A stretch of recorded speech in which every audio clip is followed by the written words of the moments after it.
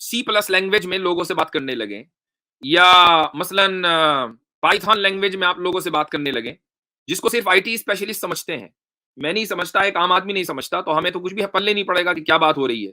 لیکن اگر ہم سے بات ہمارے انداز میں ہو، پھر لینگویج کوئی بھی ہو، ہم ترجمہ کر کے بھی سمجھ سکتے ہیں، تبھی تو بات سمجھ میں آئے گی. آگے کہتے ہیں امام قرطبی فَإِنَّ الرَّئِيسَ مِنَ الْمَخْلُوقِينَ لَا يُبَاشِرُ شَيْئًا بِيَدِهِ إِلَّا عَلَى سَبِيلِ الْإِعْظَامِ وَالتَّكَرُّمِ، کہ جو سب سے بڑا انسان ہوتا ہے، جو سب سے بڑی مخلوق ہے، مخلوق کی بات ہو رہی ہے، اگر وہ کوئی کام اپنے ہاتھ سے کرے تو اس کے اپنے ہاتھ سے کرنے کا مطلب یہ کہ اس نے اس چیز کو اہمیت دی، عزت دی. مثلا آپ یہ کہیں بادشاہ سلامت نے اپنے ہاتھ سے کھانا کھلایا، تو ہاتھ سے کھانا کھلانے کا کیا مطلب ہے کہ سامنے والے کو اتنی عزت دی اور اس کا اتنا احترام کیا کہ اپنے ہاتھ سے کھانا کھلایا. اس میں احترام اور عزت کا پہلو شامل ہے. تو اسی معنی میں ید یعنی ہاتھ کا لفظ قرآن کریم میں آیا ہے. فذکر الید ہنا بمعنی ھذا، کہ آدم علیہ الصلوۃ والسلام کو چونکہ اشرف المخلوقات کا جد امجد بنایا ہے، انسان کو اشرف المخلوقات بنایا، اس لیے لفظ ید کا ذکر قرآن کریم میں ہے کہ آدم علیہ الصلوۃ والسلام کو میں نے اپنے ہاتھ سے بنایا. یعنی اتنے احترام اور ان کو دیا اور اتنی عزت دی، اور تم ان کے سامنے نہیں جھک رہے ہو. یہ آیت کا مطلب ہے. آگے مجاہد کہتے ہیں، مجاہد بہت مشہور مفسر و تابعی ہیں، وہ یہ کہتے ہیں الید ھاہنا بمعنی التأکد والصلہ، کہ ید کا یعنی ہاتھ کے جو معنی اس آیت میں ہے وہ ایمفسائز کے لیے ہیں. اس کے معنی یہ ہے کہ میں نے ہی بنایا، لما خلقت انا، میں نے ہی آدم علیہ الصلوۃ والسلام کو بنایا، کسی اور نے نہیں بنایا. جب میں نے ہی بنایا تو اے شیطان تیری ہمت کیسے ہوئی کہ تو ایروگینس اور تکبر اختیار کرے. آگے اگلی لائن میں لکھا ہوا ہے وقیل التشبیہ فی الید فی خلق اللہ تعالی دلیل علی انہ لیس بمعنى النعمة والقوة والقدرة وانما ہما صفتان من صفات ذاتہ تعالی. یہ ایک اور اپروچ ہے جو اہل سنت والجماعت میں ہے، وہ یہ کہ ید کے معنی یہاں پر نعمت یا قدرت کے نہیں ہے، بلکہ ید ایک صفت ہے خدا کی، ایک کوالٹی ہے، اور وہ کوالٹی کیسی ہے، اس کی حقیقت کیا ہے، یہ دنیا کو نہیں معلوم. ایک اور اوپینین وقیل اراد بالید القدرہ، ید سے مراد یہاں پر قدرت ہے، یعنی خدا یہ کہہ رہا ہے میں نے اپنی قدرت سے بنایا. کہا جاتا ہے عربی زبان میں یہ کہاوت ہے ما لی بہذا الامر یدن، مجھے اس کام کے کرنے پر کوئی قدرت نہیں ہے. یدن کا لفظ، ہاتھ کا لفظ عربی کہاوت میں استعمال ہوا. ایک اور شعر کا ایک ٹکڑا ہے جو امام قرطبی پیش کر رہے ہیں، وہ کہہ رہے ہیں وما لی بالحمل الثقیل یدانی، اس بوجھ کو اٹھانے کے میرے پاس ہاتھ نہیں ہے. ایک آدمی جس کے ہاتھ ہیں وہ یہ کہہ رہا ہے کہ میرے پاس ہاتھ نہیں ہے، یعنی میرے پاس اس بوجھ کو اٹھانے کی قدرت نہیں ہے.